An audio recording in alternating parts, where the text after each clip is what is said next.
Bonjour à tous et bienvenue sur Arenamix. On se retrouve aujourd'hui pour faire le point sur les dernières informations du mercato. On commence justement par le FC Barcelone. Après les difficultés rencontrées dans le dossier Julián Álvarez, le club catalan cherche désormais des alternatives. La direction du Barça explore plusieurs pistes et, selon les informations de Mundo Deportivo, une solution assez inattendue avait même été étudiée, celle de Serhou Guirassy.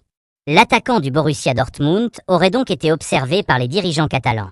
Son profil correspond à celui d'un véritable numéro 9, capable de jouer dans la surface et d'apporter sa puissance devant le but.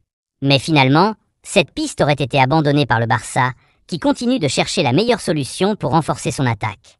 Pendant ce temps, la situation de Julián Álvarez à l'Atlético de Madrid devient de plus en plus tendue. Lors du match nul contre Villarreal, terminé sur le score de 2 buts partout, l'attaquant argentin a été pris pour cible par une partie des supporters du Metropolitano. Des insultes et des sifflets ont accompagné sa prestation, dans un contexte où ses envies de départ alimentent les discussions. La rupture entre Álvarez et une partie du public madrilène semble donc de plus en plus profonde. Mais l'Atlético ne compte pas simplement laisser partir son attaquant. Le club veut obtenir des garanties et surtout une offre qui corresponde à ses exigences avant d'envisager une vente. Du côté des autres mouvements, Nico González se rapproche de Newcastle. Le club anglais continue d'avancer sur ce dossier et pourrait rapidement passer à une nouvelle étape.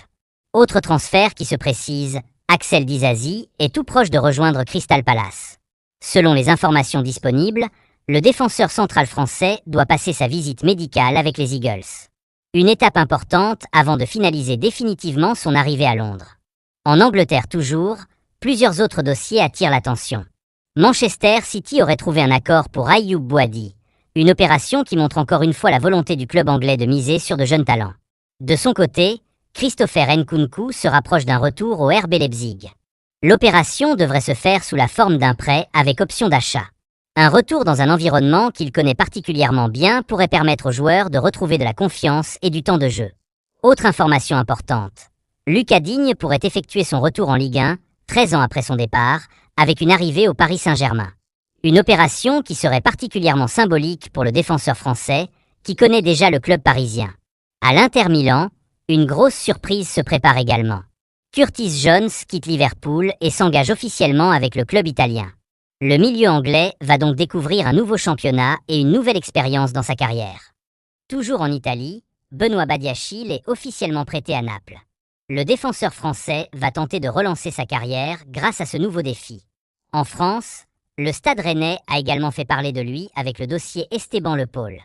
À une semaine de la fin du mercato, le président rennais Arnaud Pouille s'est exprimé sur l'avenir de son attaquant. Rennes semble déterminé à contrôler la situation et ne souhaite pas laisser partir son joueur sans avoir étudié toutes les conditions. Autre mouvement à surveiller. Newcastle entre dans la course pour Mathias Fernandez Pardo, le jeune joueur de Lille.